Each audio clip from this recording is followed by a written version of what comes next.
Hello, everyone, and welcome to Cloud Wars Live, where we discuss today's digital revolution by speaking with the thought leaders and business executives who are changing how the world lives, works, plays, learns, and dreams.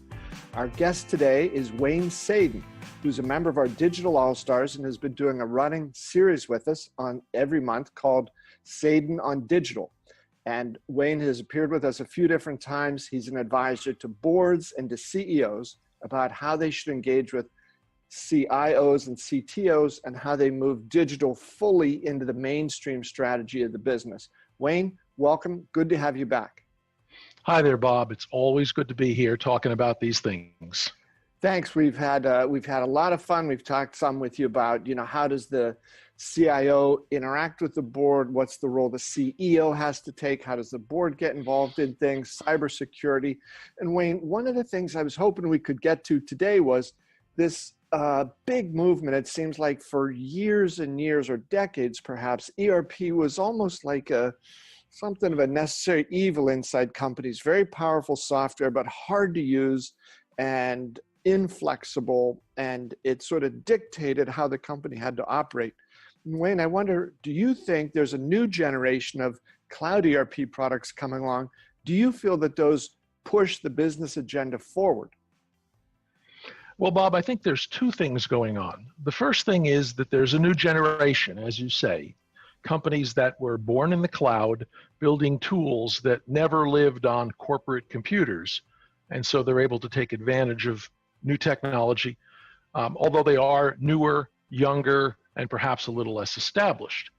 Then the big companies, the SAPs, the Oracles, the Microsoft, have been moving their traditional legacy ERPs into the hyperscale cloud, into SaaS apps. And that's changing the game both on the big side and on the small side. Wayne, I assume a lot of the folks who'd be watching this episode have a fairly good idea of what's going on with ERP, but I think, as you've just described it, this new generation, both of ERP providers and also the ERP solutions themselves, they're coming to be fairly different. Like SAP has this dream of tying it all the way around where supply chain meets demand chain and connecting customer experience with operational data. Microsoft talks about the need to break down these big monolithic systems before. Oracle's also trying to figure out how can they connect some of their wide-ranging set of other applications in with this. What are the implications for businesses looking to get into the digital mainstream? Well, the world breaks into two categories, those that have an ERP and those that don't.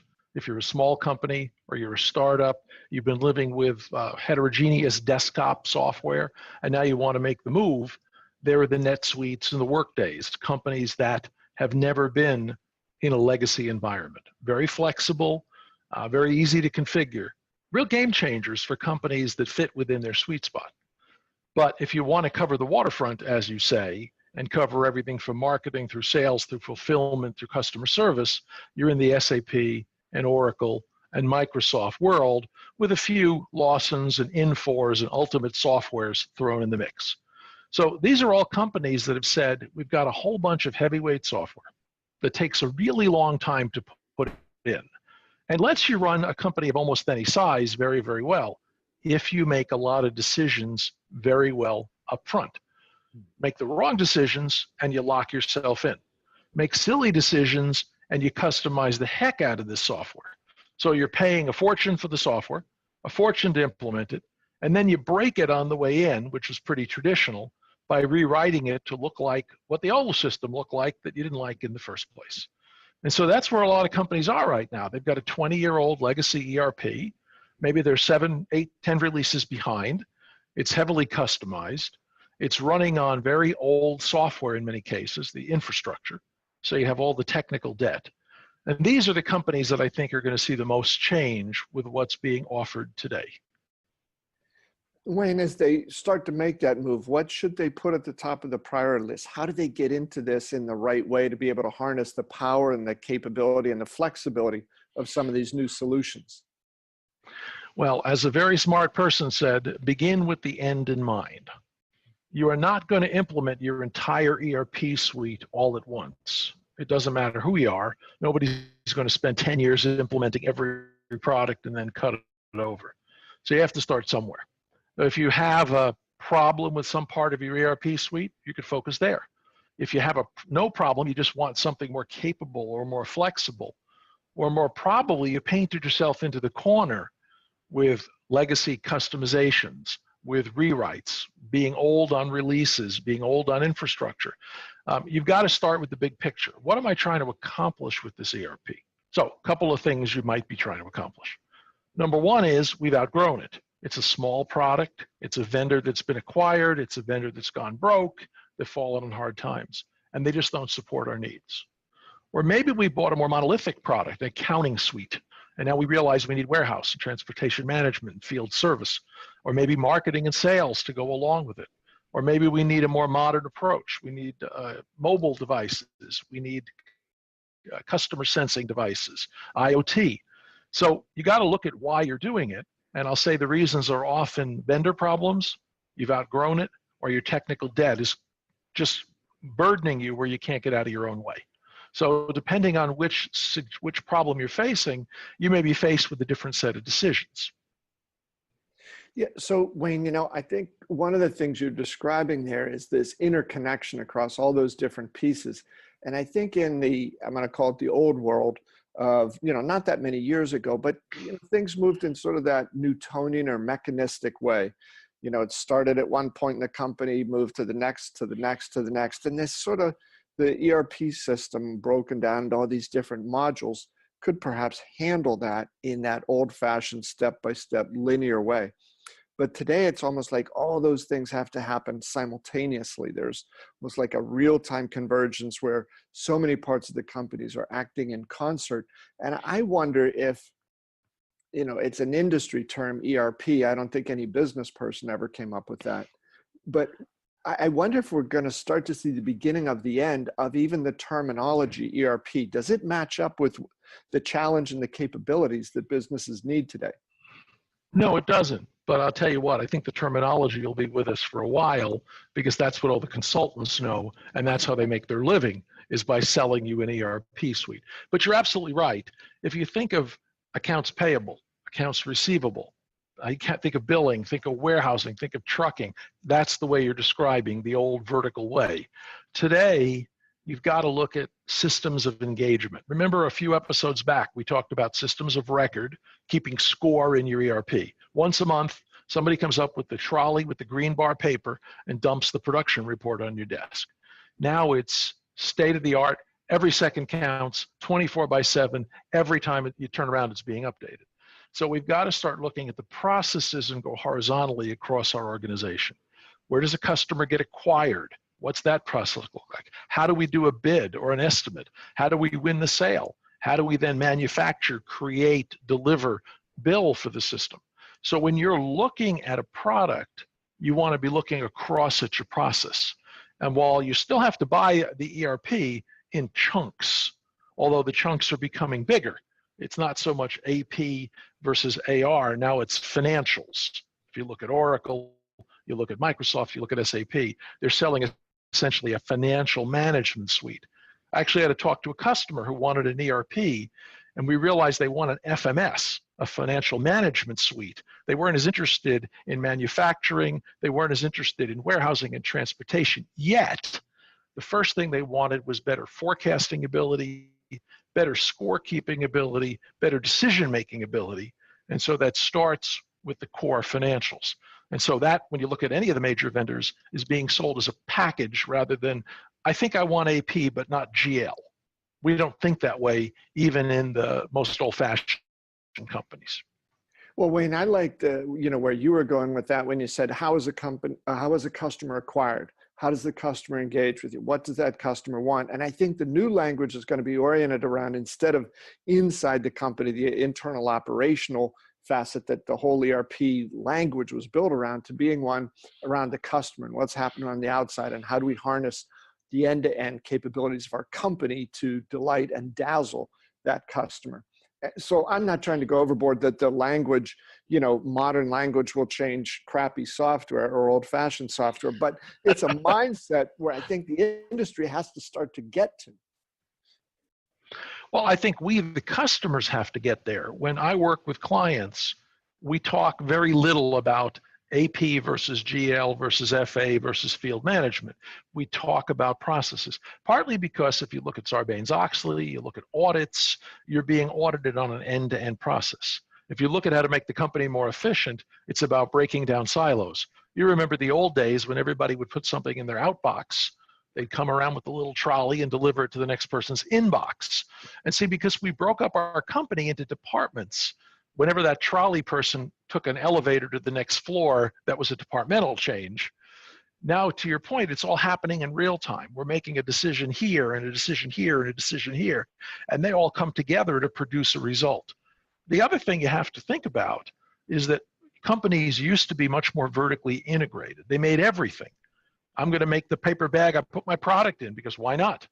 And today we're realizing that specialization and integration is the name of the game. So I may be partnering with a competitor. I may be partnering with a true partner. I may even be partnering with a customer. How many projects have you done where there's a customer at the other end of that discussion? So how do I bring them inside the process? How do I build a collaboration tool? Now, the real challenge would be, how do I build that collaboration tool, which is kind of fluid, and build it on top of this structure called an ERP? And quite frankly, that's what some of the leading vendors have started to do. They've added the RPA, they've added the workflow. I should add, RPA is robotic process automation, the replacement of a swivel chair interface, type it in, with a computer to type it in. So I can glue my systems together. The technical term is a composite application, but it's really a swivel chair interface. And now I'm able to glue these processes together to create a more holistic experience that may be different for this customer and that customer, where ERPs lend themselves to everybody gets the same experience. And so we're starting to get this fluidity on top of the rigidity and go from a system of record to a system of engagement with an auditable scorekeeping, because we don't want to lose sight of that. You can't build ultimate flexibility into your system without giving up a little bit of the audit capability. And at the end of the day, especially in a public company, you've got to be able to pass the audit. Well, Wayne, I think that point you were just making at the end ties so neatly into, the company that created the whole ERP category, the whole product set, SAP, 40, 45 years ago. And they've done just a phenomenal job over the decades of doing that. But today, right, you got even Bill McDermott, their CEO, he rarely uses the specific term ERP, right? He wants to get them being perceived as, and to make the promise to customers that this is something that's not like it was in the past. And now with the acquisition of Qualtrics, I think it's fascinating that SAP is trying to say, we can run your inside the company processes, and we can also start to tie those in with the outside world. So it seems to me like that was the ultimate promise of enterprise software in some way. How do we unite the worlds of the demand chain and the supply chain? Do you think there's something to that? Well, first of all, I want to correct something. SAP would like you to think they invented the idea, but the first ERP system I ever saw was actually from IBM. It was Mapix. And it was a material requirements planning, which, by the way, in my youth was called an inventory management system. And it all evolved from inventory management to material requirement planning to enterprise requirements planning to now whatever you want to call it. That's number one. Number two, I think you're right. The companies selling these traditional in-the-shop ERPs have started to expand. Look at Microsoft and Adobe's partnership, for example, and even their partnership with SAP. So now you've got arch enemies in that space, Microsoft and SAP, with a common data model tied with Adobe that operates on a completely different part of the space, talking about customer acquisition and customer outreach. So now we're starting to glue this stuff together. That's a little bit what I was talking about. We have our rigid system that keeps score, because the heart of every ERP has to be an auditable transaction register, because that's how you go through the SEC, that's how you go through your regulators, that's how you report to your investors. But building that fluidity, that capability to interoperate and interact is really changing the game. And I have to say that I think if you look at Salesforce, and you look at Oracle to some extent, and you look at SAP and Microsoft, you're looking at companies that have built on top of their fixed ERP, a much more flexible environment. I know Microsoft's terminology is the Power Platform, for example, which is Power BI and Power Apps and Flow and Dynamics 365. Salesforce has Lightning. So we're building an environment that allows a citizen developer or a professional programmer to actually extend and enhance that traditional closed, hard to modify, very slow and bureaucratic ERP. Because that's the other thing that's coming up. When I had an ERP living in my shop, and you're a big company, you make changes to the ERP, every year or so. You can't mess with this tightly interlocked process. Today, we've got to make changes sooner, but we can't break the process. So adding a Lightning or a Power Apps or some of these other tools on top of my ERP allows me to do a lot more customization and a lot more integration that the designer of the tool maybe never envisioned. And frankly, maybe I never envisioned when I bought the tool and put it in 2 years ago. Yeah. So Wayne, you've touched on, some of the big players there, and a few minutes ago you mentioned Workday, and I know that in Workday's last quarterly earnings call, one of the things that their CEO, Anil Bushri, talked about, he said, was for the first time they saw a significant number of customers buying Workday financial management applications before having acquired Workday's flagship HCM product. Mm-hmm. So if you're a CEO or a board member, you're looking at this landscape, you got all those big companies you mentioned, you got Workday and a bunch of these other ones coming in with some really interesting modern new tools here. So I know every business out there isn't the same, but generally, how would Wayne Sadin advise a CEO or a board to move into this modern ERP world? Well, I think it comes down to your appetite for risk and also your scale and scope. If you want a system you can't outgrow, that's going to be Oracle or SAP. Those are the global systems. You never are going to run out of a partner to customize them, an add-on module, or you're not going to run out of scale either. A little below that, but catching up very quickly, is clearly Microsoft. They've got a very capable platform in Dynamics 65. It is not your father's SL and GP and AX and NAV and all those pieces put together. It is a very robust system. So you've got those three that I think tell you you've got a support structure that's global. You've got a company that's been around a while that knows how to support enterprises. Now you got the NetSuites and the Workdays and others. Very clever, very good programming, very clean architecture, probably an architecture you can live with for many years.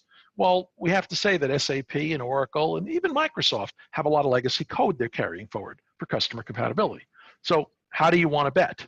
Do you want to bet that a Workday or a NetSuite or others will scale their global organization, will scale their partner organization, will scale their channels to give you what you need when you need it, and in return for getting cooler, easier software that may be better architected, maybe not, you're giving up something. You're giving up that stability and ecosystem. Or do you bet on the ecosystem? But I think the answer starts with most big companies have an ERP already. And here's something I want to caution. If you let your ERP get out of control, if you started doing silly customizations and ripped up the heart of your system, the answer is not throw that away and get a different vendor. I've seen several companies say, my ERP with vendor A, and I won't name names, is messed up. So I'm going to switch to vendor B. But what they're really saying under the cover is, I've let my business units or my countries run amok, and I don't have the nerve to confront them on the business practice. So we're going to point at the CIO and say, it's your problem. We're going to get a new ERP, and you, CIO, will put it in right. So that's a mistake. If you're at the board level and you're looking at an expenditure of 8 or 9 figures to put that in, ask yourself, what problem are you solving? It's probably not, despite what you hear, the vendor's problem. It's probably not SAP or Oracle or Microsoft has bad software. It's that you might have made, or your predecessor 5 removed, made some poor choices. Because the key to putting any enterprise spanning system in is governance and risk management. What are you getting? What is it costing? How are you doing it to minimize the disruption? So start thinking it's just good management and put the technology a little bit to the side. Manage your business. I say to people all the time, you can outsource your software, but don't outsource your brains. Wayne, that's something you've come back to a lot, right? It was, you know, your point over and over is the technology can be wonderful, but don't think that the technology is somehow magic. You put it in, you haven't done your homework. You think I've got a bad overall strategy, good technology will fix the strategy. That won't happen.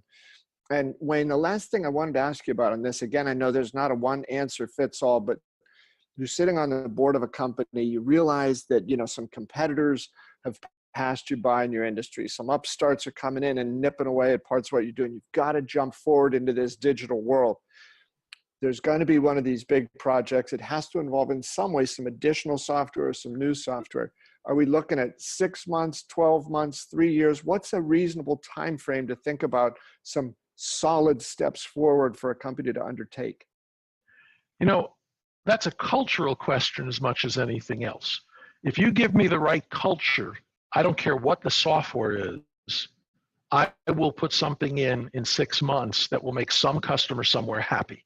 If your culture means that we have to make a decision that satisfies every need before we satisfy any need, if your culture says we only IPL the mainframe once a year, then it might take longer. So culturally, you have to start with tone at the top. The board has to say, we need to make this customer segment happy, or we need to move into this customer segment, or we need to move into this geography, and be prepared to incur technical debt. I've talked about it as a bad thing, but sometimes it's not. You are essentially saying, I will pay you Tuesday for a hamburger today. If you go back to the old Popeye cartoon, what I'm saying is I may choose to build what I call scaffolding around my system. So I have an old ERP, it's creaky, it's got technical debt, and maybe I'll add some flashy thing over here, and then I'll build an interface. Now, I still haven't fixed my core problem, but I'm able to address a customer interface. I'm able to attach a system of engagement to engage somebody, somewhere, somehow. And maybe everybody's scurrying around making it work, but that gives me time to replace pieces of my legacy system. And I will say one thing, moving stuff to the cloud just to move it to the cloud is generally a bad idea, with one exception.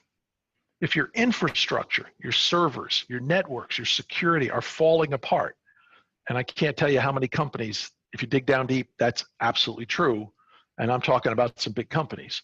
By moving your applications, which sits on top of the infrastructure, over to a Microsoft, a Google, an Oracle, an Amazon, you get to dispense with a lot of that stuff, the technical debt that may be weighing you down. So it may be a very rational strategy to do what's called in the industry a lift and shift. Don't redesign it, just get it the heck off the bad stuff. And now you've got some breathing room, a little better security, better scalability, better support, and you can focus on the real business problem. Remember, if you created the problem over 20 years, you're not going to fix it in 6 months. But at least we can put the lipstick on the pig and start building a process that delights customers without having to build everything.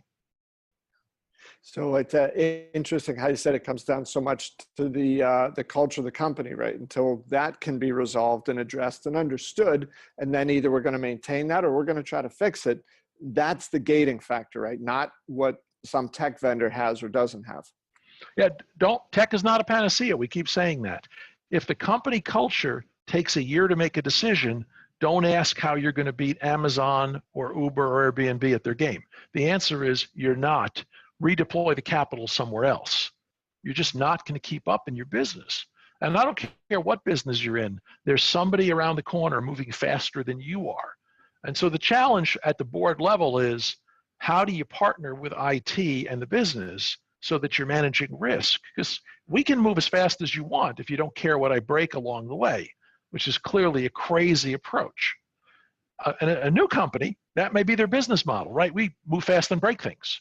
But if you are reporting to Wall Street, you are not moving fast and breaking things. So we've got to move fast enough not to break too much, but still start shifting the culture into a faster cycle of speed. And we can do that with cloud technology and other disruptive technology. You know what I found in clients, even those with old systems, old ERPs, if you give them good collaboration tools, if you give them good working environments, if you give them better ways to get to their data, you can unlock so much creativity and so much productivity that you start what's called, of course, the flywheel effect. We get a little faster, and that makes us a little faster, and that makes us get a little faster.